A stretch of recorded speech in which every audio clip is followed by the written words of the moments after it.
Gujarati comedy show the લવારીએ 13 મિલિયનથી વધુ દર્શકોનું મન જીત્યું. 2011માં સોખિયાત તરીકે શરૂ થયેલી એક યાત્રામાં આજે એક વૈશ્વિક સાંસ્કૃતિક આંદોલનમાં પરિવર્તિત થઈ ચૂક્યું છે. ગુજરાતની પ્રથમ comedy collective the comedy factor દ્વારા અમદાવાદમાં આયોજિત એક પત્રકાર પરિષદમાં છેલ્લા 14 વર્ષથી ગુજરાતમાં એક પેરેલલ એન્ટરટેનમેન્ટ ઇન્ડસ્ટ્રી ઊભી કરવાનું જસમાન કરવામાં આવ્યું છે. સાથે જ ધ લવારી શોની વૈશ્વિક સફળતાનો ઉલ્લાસ પણ ઉજવવામાં આવ્યો હતો. 13 મિલિયનથી વધુ વ્યુઅર્સ અને 10 દેશોમાં 87 લાઈવ શો સાથે ધ લવારી શો હવે ગુજરાતનો સૌથી મોટો કોમેડી ટૂર શો બની ગયો છે.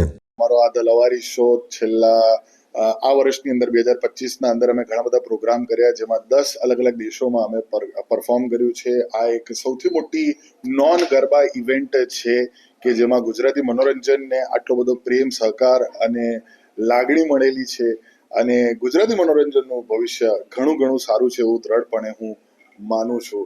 અમે USA, Canada, Australia, New Zealand, Netherlands, France અને બીજી ઘણા બધા અદ્ભુત દેશોમાં ગુજરાતીઓને હસાવ્યા છે, ખળખળાટ હસાવ્યા છે, ખુરશી પરથી પડી જાય એટલા બધા હસાવ્યા છે અને તે બદલ દરેક ગુજરાતીનો અમે આભાર માનીએ છીએ. અનુભવ સર્વશ્રેષ્ઠ રહ્યો છે. ઘણીવાર તો એવું થાય છે કે જેટલું ભારત દેશમાં પ્રેમ મળ્યો છે એના કરતાં બમણો પ્રેમ બહાર મળે છે, કારણ કે ત્યાં અમે જ્યારે પરફોર્મ કરવા જઈએ છીએ, અહીંયા તો અમે વારંવાર પરફોર્મ કરતા હોઈએ છીએ, ભલે અમદાવાદ, બરોડા, સુરત, રાજકોટ કે પછી મુંબઈ હોય, પણ બહારના દેશમાં અમે ભાગ્ય 2 વર્ષે એકવાર કે 1.5 વર્ષે એકવાર જતા હોઈએ છીએ અને એના કારણે એમના માટે એક નવીનતા હોય છે અને પહેલી વખતે જુએ છે, એટલા માટે અમને ઘણો બધો એના કારણે પ્રેમ મળે છે, પ્રતિસાદ મળે છે અને એટલા જ માટે અમને બહારની ઓડિયન્સ અને આપણી ઓડિયન્સ, ભારત દેશની ઓડિયન્સ, ખાસ કરીને ગુજરાતની ઓડિયન્સ, બંને પોતપોતાની રીતે એટલી મસ્ત છે, મજા આવે છે. બહુ મોટો તફાવત છે બંને વચ્ચે.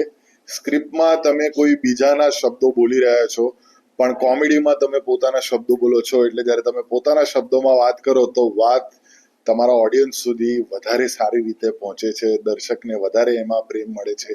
પણ કોઈ બીજાની સ્ક્રિપ્ટ લખેલી હોય, ભલે એ માનીએ કે ના માનીએ, એમાં દીપ અને ઓમ વધારે કહી શકશે, કારણ કે એ લોકો મંજાયેલા કલાકારો છે, એક્ટર્સ છે, એટલે એ લોકોને આના વિશે વધારે જાણ રહેશે. પણ પોતાના શબ્દો બોલવાની મજા અલગ જ છે. લવારી શો અમે જે યુટ્યુબ પર નાખતા હોઈએ છીએ, લાઈવ શોમાંથી 20-25 મિનિટના ક્લિપિંગ, એમાં હજી સુધી બહુ બધા મહેમાન આવ્યા છે.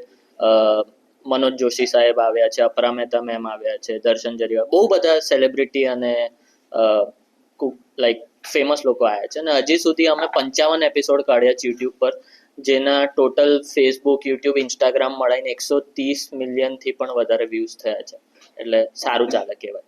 જોડે કરવાની એક બહુ મજા આવે, કારણ કે આ જે મારી બાજુમાં બેઠો છે એને ક્યારે પણ કંઈક નવું કરી દે અને એમાં છે ને હું જ્યારે સ્ટેજ પર મને હસવું આવી જાય છે ને તો અમુક વાર મારા મોઢાથી થૂક નીકળી જાય છે, સાચે, અને એ થઈ જ પડે, તો એ જોઈને મને પોતાનું વધારે હસવું આવે. એટલે એ બધું નવું થયા કરતું હોય કે ઓડિયન્સને તો મજા આવે, પણ અમને અંદર કરવાની પણ બહુ મજા આવતી હોય છે. એ ઘણી વખત ઓન ધ સ્પોટ અમુક મગજમાં આવી જાય કે કોઈ ઓડિયન્સ મેમ્બર કંઈ બોલ્યું કે પછી એ દિવસે કંઈક એવી ઘટના થઈ જેના લીધે આવી ગયું, ને પછી એ અગર ચાલી જાય 3-4 દિવસ હજી, તો હું એ ઉઠાઈને સીધું સ્ક્રિપ્ટમાં જ નાખી દઉં છું. સમગ્ર વિશ્વના સૌથી સફળ પ્રદેશીય કોમેડી ટૂરોમાં તે સામેલ થયો છે. મનન દેસાઈ, ચિરાયુ મિસ્ત્રી, દીપ વૈદ્ય અને ઓમ ભટ્ટ જેવા જાણીતા કલાકારો દ્વારા રજૂ થતો આ શો સંપૂર્ણ અનસ્ક્રિપ્ટેડ ખરેખર મજેદાર છે, જ્યાં ડબલિનથી લઈને દુબઈ અને બર્લિનથી લઈ બેંકોક સુધી વસતા ગુજરાતીઓને હસાવ્યા છે. 4 ગુજરાતી લોક સ્ટેજ પર લવારી કરે અને વૈશ્વિક સ્ટાર બન્યા એ ક્યારેય કલ્પના કરી ન હતી, એમ મનન દેસાઈએ જણાવ્યું હતું. 14 વર્ષથી અમે આ કોમેડી એન્ટરટેનમેન્ટ કરી રહ્યા છે ગુજરાતી લેંગ્વેજમાં, ફોર ગુજરાતીઝ, ગુજરાતમાં રહેતા ગુજરાતીઓ એન્ડ અક્રોસ ધ વર્લ્ડ જેટલા પણ ગુજરાતીઝ છે ત્યાં અમારી કોશિશ છે કે બધાને ત્યાં અમે આ ગુજરાતી એન્ટરટેનમેન્ટ લઈને જઈએ.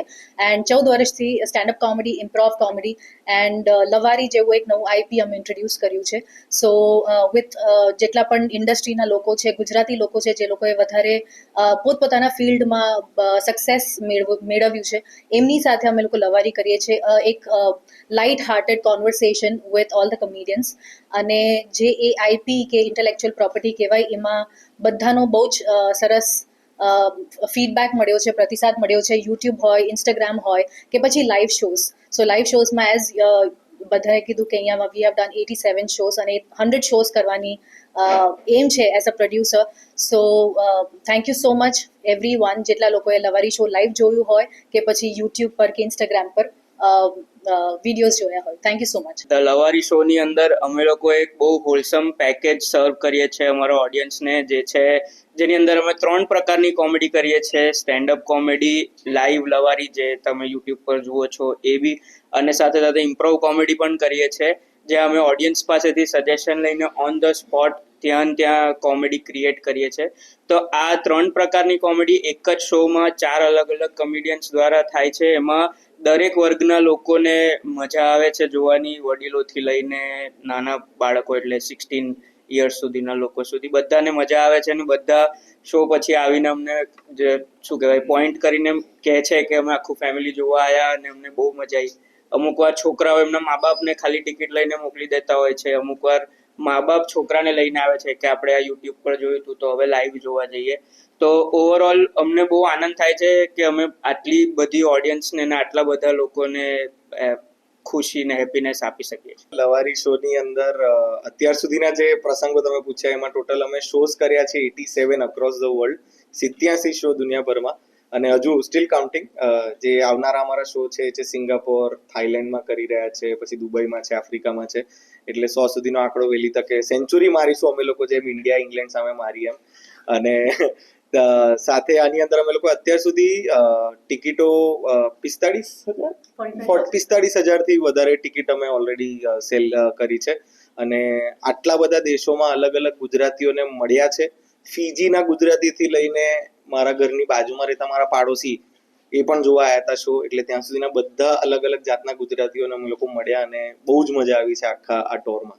ધ કોમેડી ફેક્ટર એ વધુમાં જાહેરાત કરી કે તેઓ 2025ના અંત સુધીમાં 100થી વધુ શો પૂર્ણ કરવાની તૈયારીમાં છે, જેમાં મુંબઈ, અમદાવાદ, સિંગાપોર, બેંકોકનો સમાવેશ થાય છે. આગામી આંતરરાષ્ટ્રીય શો માટે દુબઈ, નેરોબી, તાંજાનિયા અને વધુ શહેરોની તૈયારી પણ ચાલુ છે. આ સફળતા પાછળનું સર્જન માત્ર હાસ્ય નથી, એ પાછળ છે વિદ્યા દેસાઈનું દ્રઢ નેતૃત્વ અને સ્પષ્ટ વિઝન. તેઓ ધ કોમેડી ફેક્ટરના મેનેજિંગ ડિરેક્ટર છે અને દરેક પ્રોડક્શન પાછળ તેમની મુખ્ય શક્તિ વપરાયેલી હોય છે. ઝાકીર ખાનથી લઈને લવારી શો સુધી અમે એવું પ્લેટફોર્મ ઊભું કર્યું છે કે જ્યાં રાષ્ટ્રીય સ્ટાર અને સ્થાનિક ગુજરાતી ટેલેન્ટ બંનેના ટેલેન્ટને ઉર્જા મળી રહે છે. આ શો દ્વારા ગુજરાતમાં એક કોમેડી ક્રાંતિ આવી છે અને લોકોને હસાવવા માટેનું એક નવું પ્લેટફોર્મ ઊભું થયું છે. દર્શક મિત્રો, આ હતા અત્યાર સુધીના સમાચારની ખાસ ગતિવિધિ માટે આપની હાથ રહો એસ લાઈવ ન્યૂઝ બુલેટિન. નમસ્કાર.